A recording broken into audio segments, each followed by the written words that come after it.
Thank you to Celinda. Thanks to Dan. Thanks to Congressman Keith Ellis.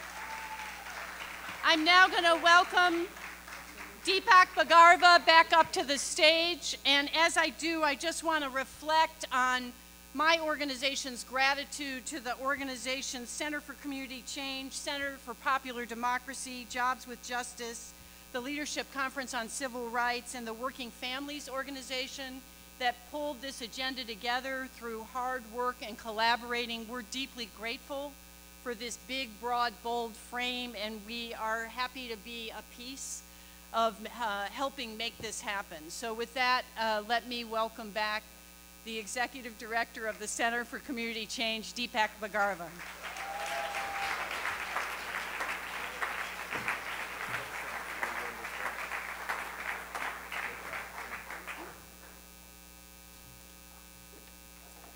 I don't know about you, but I'm feeling pretty inspired. You feeling inspired by those panels?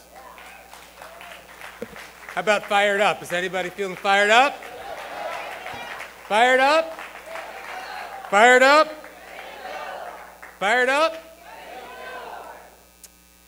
So I want to talk a little bit before we head into our closing session with Senator Warren about where we go from here.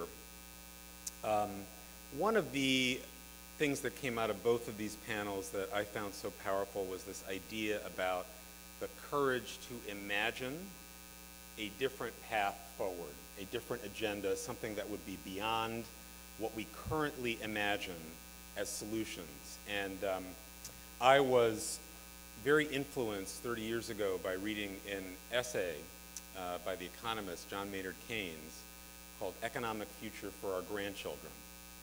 And in that essay, he said that in 100 years, he wrote it in 1930, the question facing all the countries in the world would no longer be how people scrape to get by and survive. But the technical means, the technological change, the increase in wealth would create a situation where people would have to figure out how are they going to find meaning in their lives when work was not so necessary.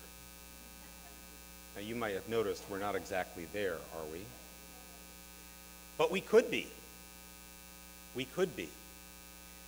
And part of our task is to liberate the shackles of our imagination from the stories that we have been told about what constrains us and what limits us. And what I want to lift up about the organizers and leaders who spoke today is that they are doing that in the most practical, serious, political, disciplined way every day on the ground. So I want to thank the community organizations that were here and all of them in the audience for your incredible boldness and leadership in setting a new standard for what's possible.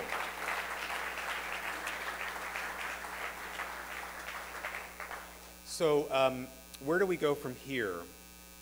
We've identified in this campaign the notion that we needed to articulate a bold vision that would actually solve the problem, not do well in a poll, although it happens to do well in polls, but would actually solve the problem that families and communities faced, and that grew out of the actual struggle of organizations and leaders in communities around the country. So not ideas from outer space, but ideas that in small, modest, medium, in some cases big ways, communities and workers were fighting for on the ground. So the agenda derived out of that experience.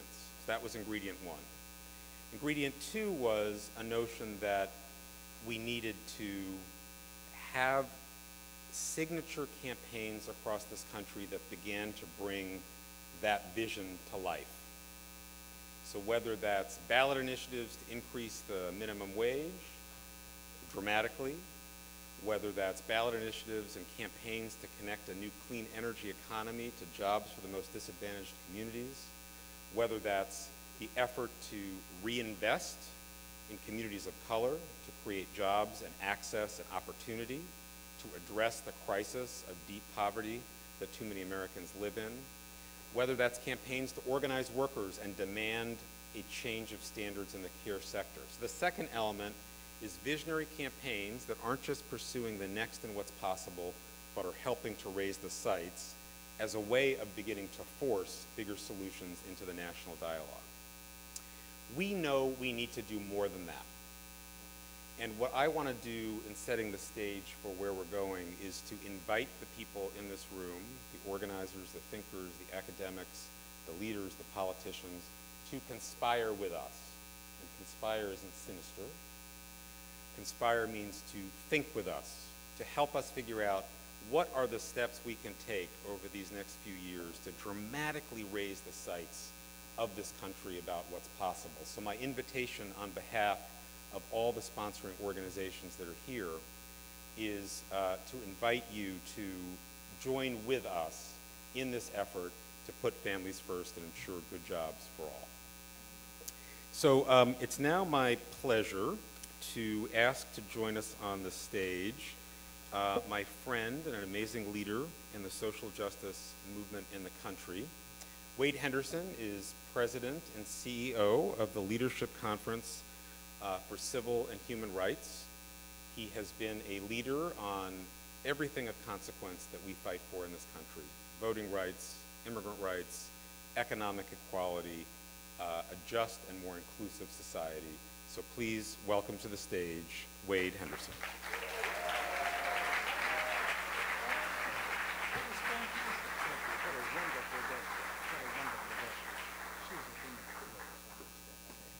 Fired up, ready to go. Fired up. Come on, guys, fired up, ready to go. That's what I'm talking about. Has this been an extraordinary conference? Has this been an extraordinary moment in time? Come on, give the organizers and most especially, give our panelists the credit they deserve for helping to develop the vision that Deepak spoke about this morning. Let's give them. Let's give them. I'm Wade Henderson. I'm president of the Leadership Conference on Civil and Human Rights. I'm one of the co-sponsoring organizations for this campaign. But I most especially want to thank my dear friend Deepak Bhargava, the friend of all of us, for his vision to pull together a campaign drawn from the various strands of the progressive movement to help unite us around building an America as good as its ideals, an America that creates a vision of a better world where democratic ideals, a commitment to social justice, the advancement of the concept of equality for all, and using the diversity of our nation, which in other parts of the world has been an incredible challenge, but using that diversity, forging that diversity to build a very different vision of what America can be. So join me first in thanking the panelists and Deepak and the colleagues for helping to pull this together.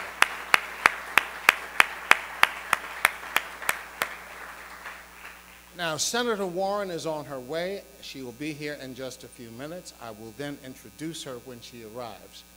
But I want to make one or two observations beforehand, because I think everything has been said, but not everyone has had a chance to say it. So I want to add my grace note to what I think has been an incredible, incredible day.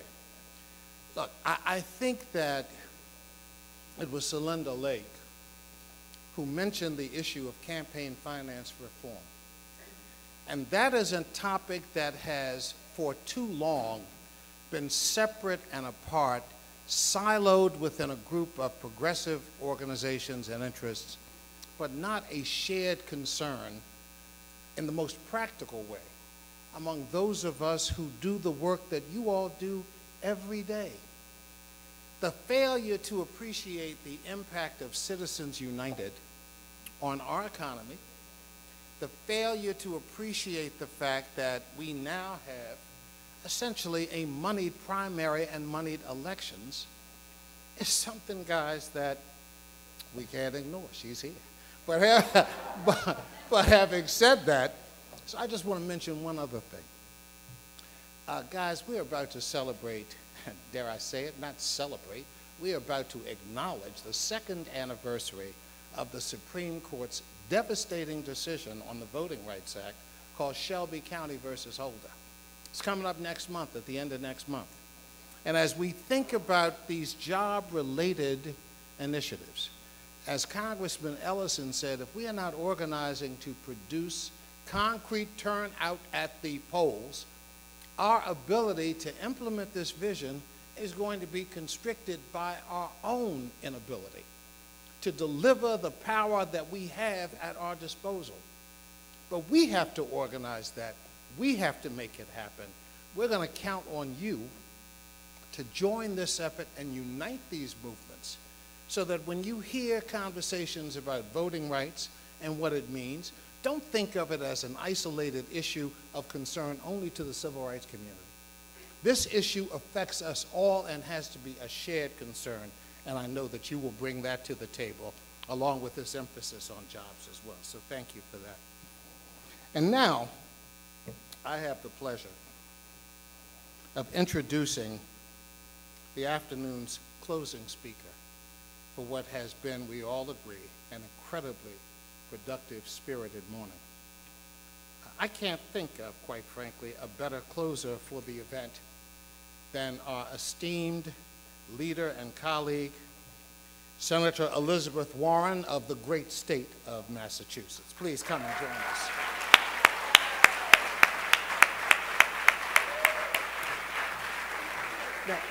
Now, please have a seat. Yeah.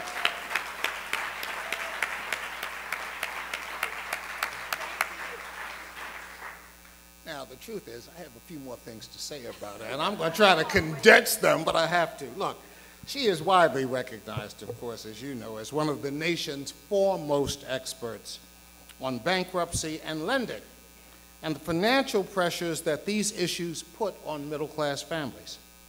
She has dedicated much of her professional life to ensuring that our economy works for everyone, and not just the wealthy or the executives on Wall Street.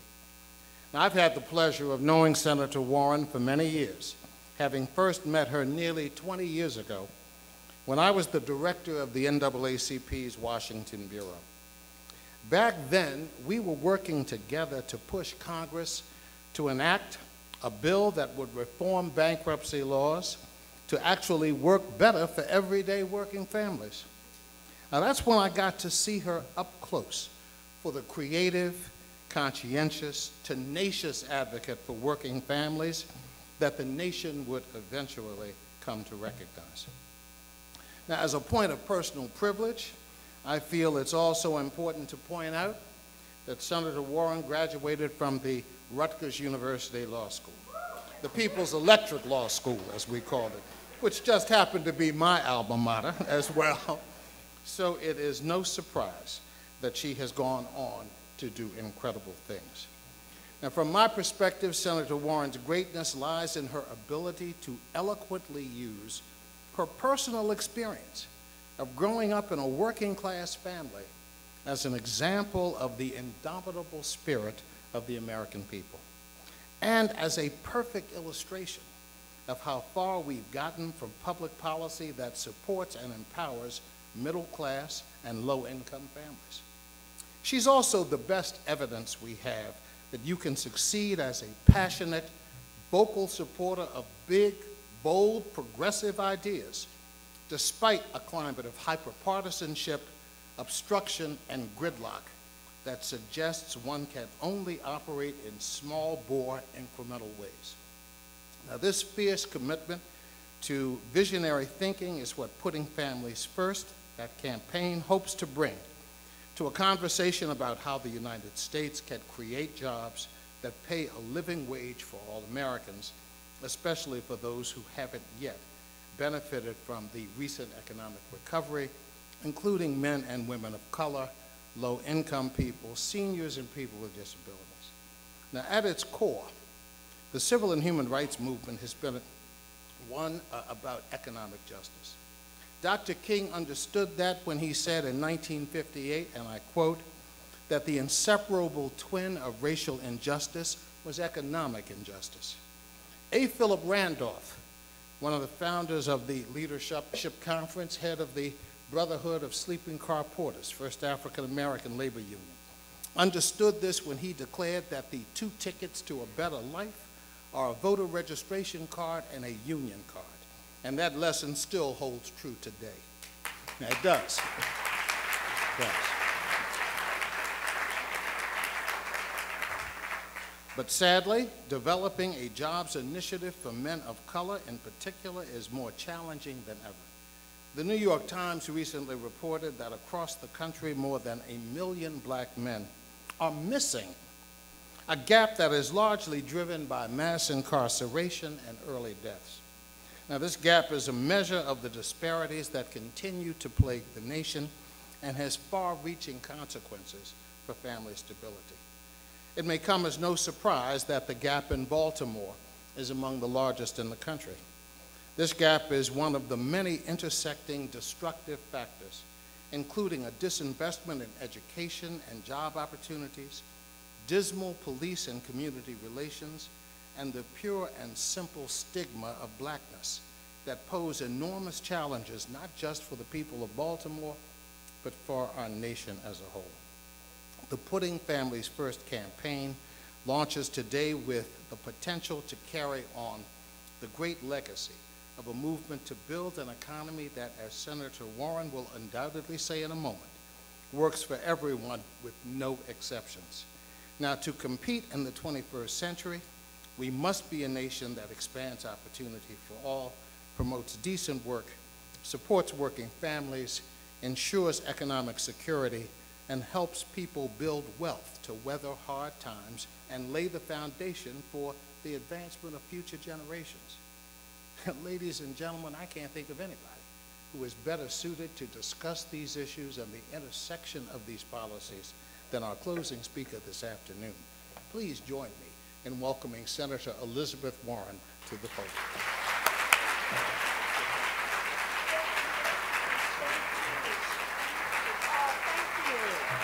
Thank you. No. Thank you. Thank you. Sit down. Thank you. Thank you. And thank you, Wade, for the very generous introduction. You know, I want to say about Wade Henderson, I've known Wade for a long time. The man is a moral leader and a strong partner, and I am deeply grateful for all you do, Wade. Always. And most of all, he invited me to be here today. So I'm doubly glad because I wanted to be here as part of the kickoff of Putting Families First, Good Jobs for All. That's what we're here for. I love it. So look, I see this as we're here today because we have seen that our economy is not working for America's families. Big banks, powerful corporations, billionaires, people who can hire armies of lobbyists and lawyers, they're doing just fine. But working families across this country are getting squeezed hard in an economy that isn't working for them.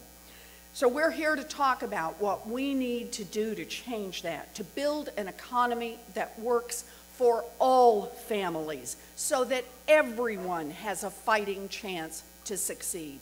That's what this is about. Today, our economy is not working for all families.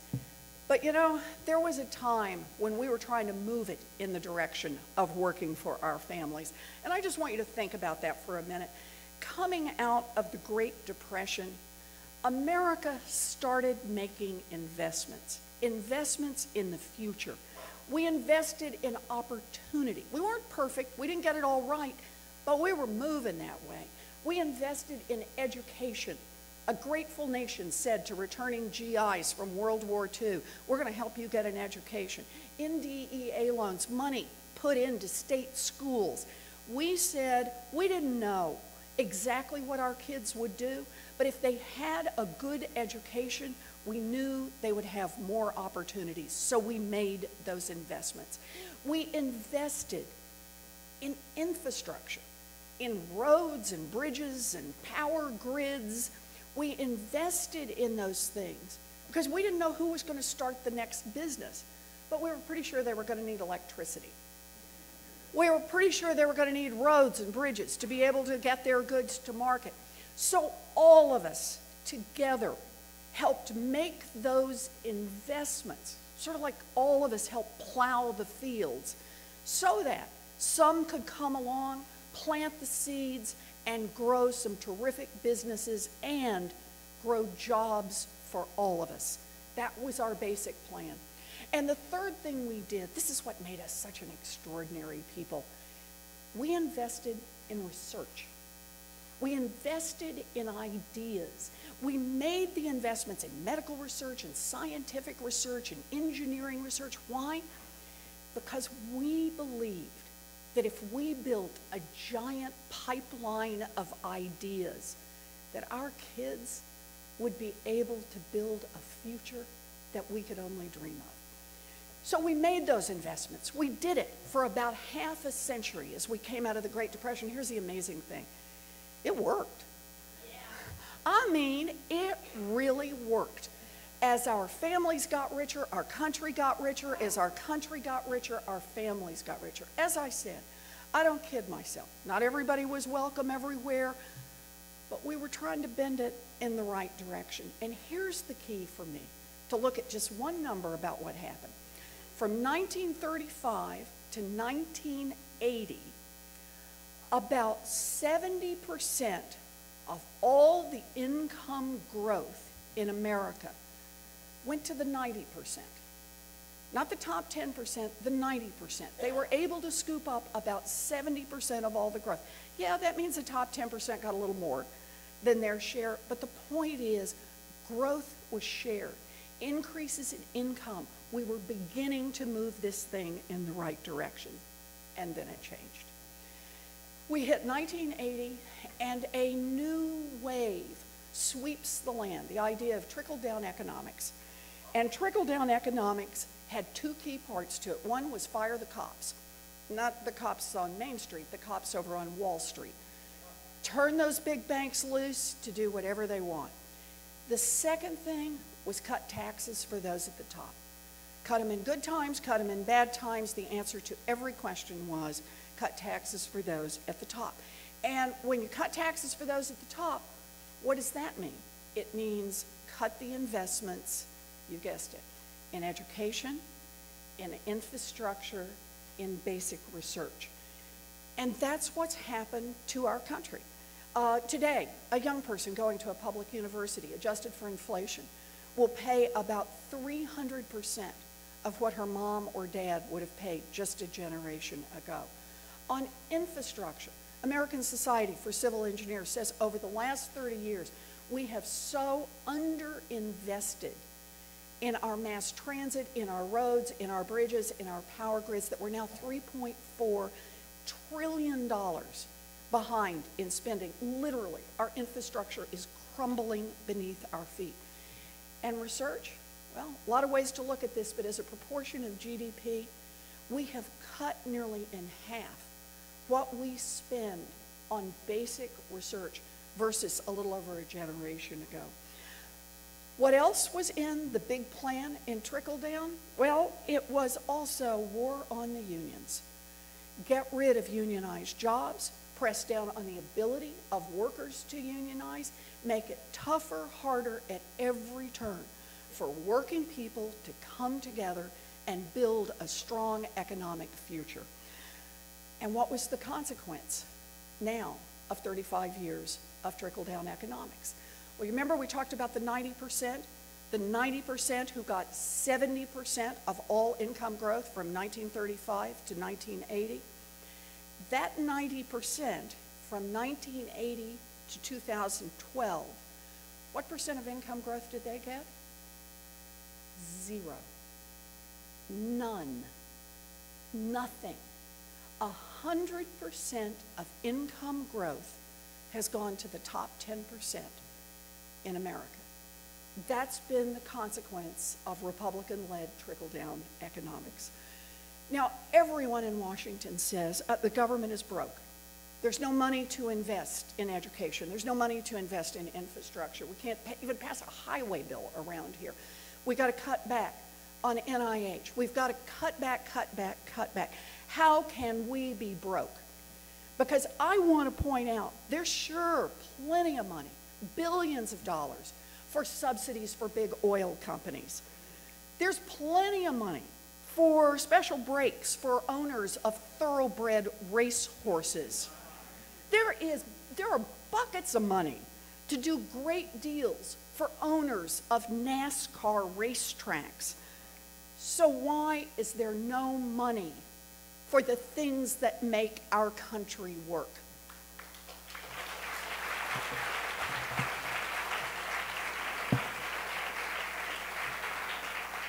Well, I'll tell you why there's no money for the things that make our country work.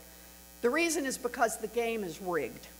Because oil companies have great lobbyists, because NASCAR owners and racehorse owners have friends in Washington, and everyone else, well, all those who don't have lobbyists get less and less and less.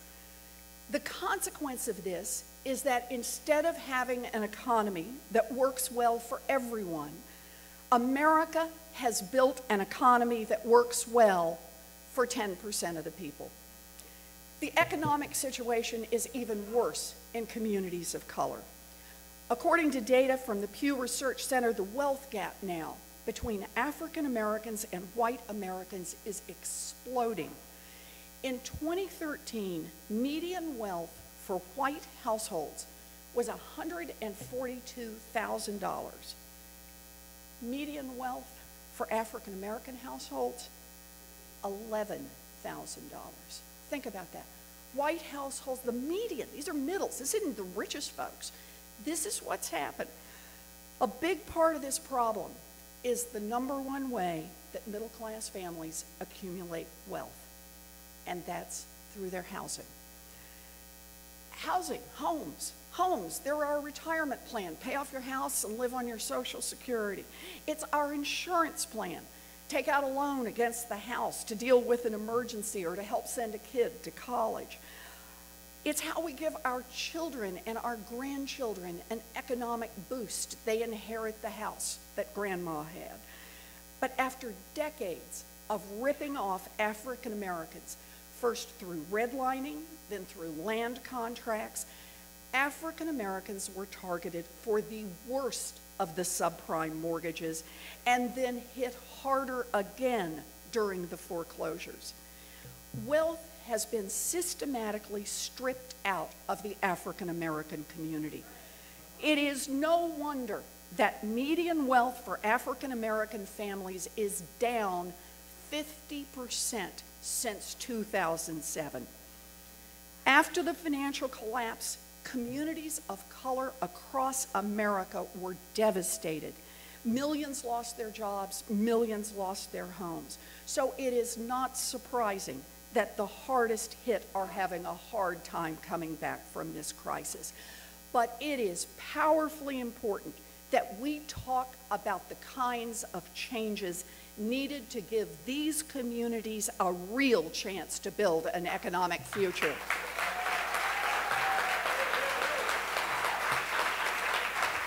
You bet.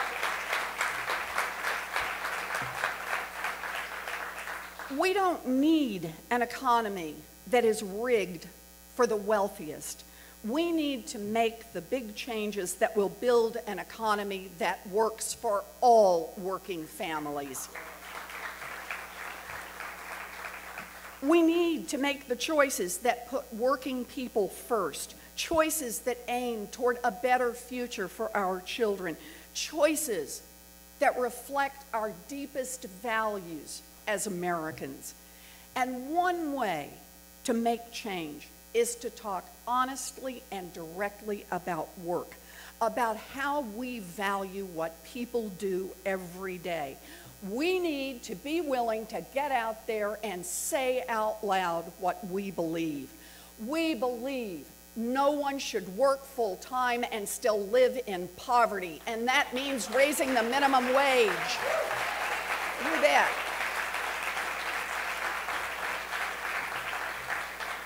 We believe in supporting workers by making sure they can earn sick time and have schedules that let them raise a family.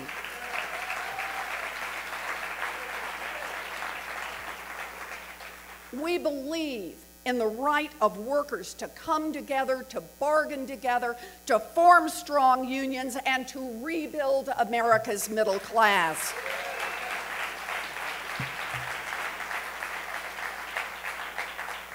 And I can't believe I have to say this in 2015, but we believe in equal pay for equal work.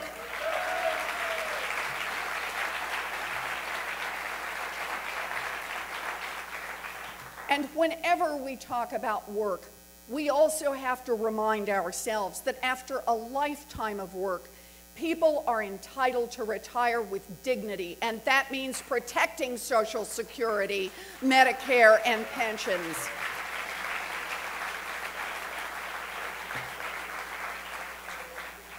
We also need to have a hard conversation about how we create good jobs here in America.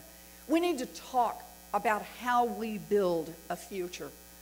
So let's say one more thing about what we believe. We believe in making investments.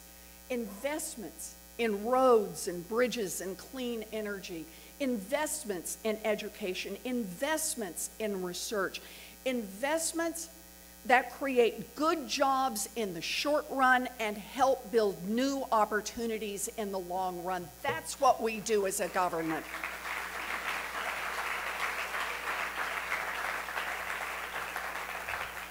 And let's never forget the other half of it. We believe in paying for those investments by making sure that all Americans pay a fair share to build a future for all of us.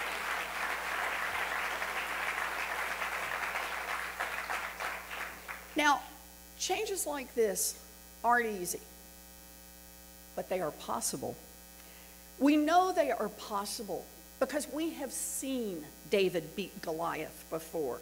We have seen the lobbyists lose. You know, I want to remind everyone, because Wade and I worked on this together, and a lot of people in this room worked on this. Banks spent more than $1 million a day lobbying against it. But we, by organizing, by working the grassroots, we got a Consumer Financial Protection Bureau passed into law.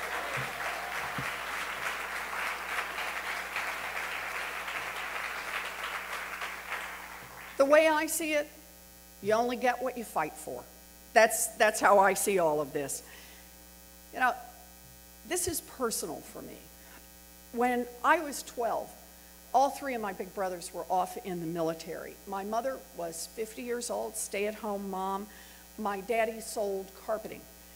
And he had a heart attack. And a lot of people in this room know exactly what that means. A long period with no money coming in, the bills piled up, we lost the family station wagon. We were right on the edge of losing our home. And I remember the day that I walked into my parents' bedroom. My mother was crying, talking to herself more than me, that she would not lose this house. And she had pulled out her best dress, which she pulled over her head and wrestled that zipper up, put on her high heels, blew her nose, wiped her eyes, and walked to the Sears to get a minimum wage job. That minimum wage job saved our house, and it also saved our family. And I never forget the fact that she got a minimum wage job at a time in America when a minimum wage job would support a family of 3. I am grateful to that America.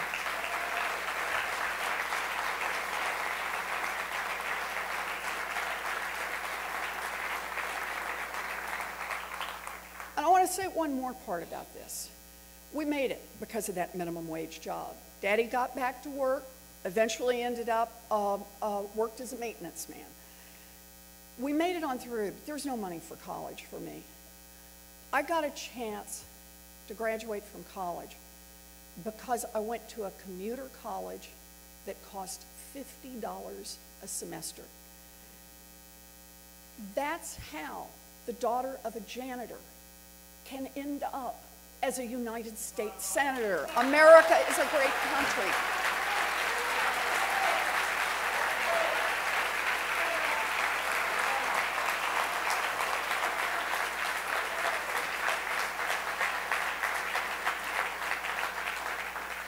worked hard, but I grew up in an America that was building opportunity for our children. I believe in that America.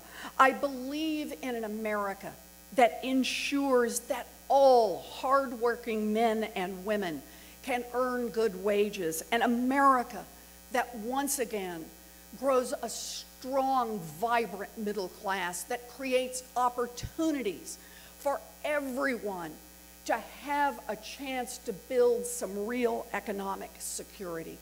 I believe in that America, and I will fight for that America. I know that so long as we fight shoulder to shoulder, we will build the America that we believe in. Thank you. Thank you. Thank you. Thank you. Thank you. We gotta do this. Thank you. Thank you. Thank you. Thank you.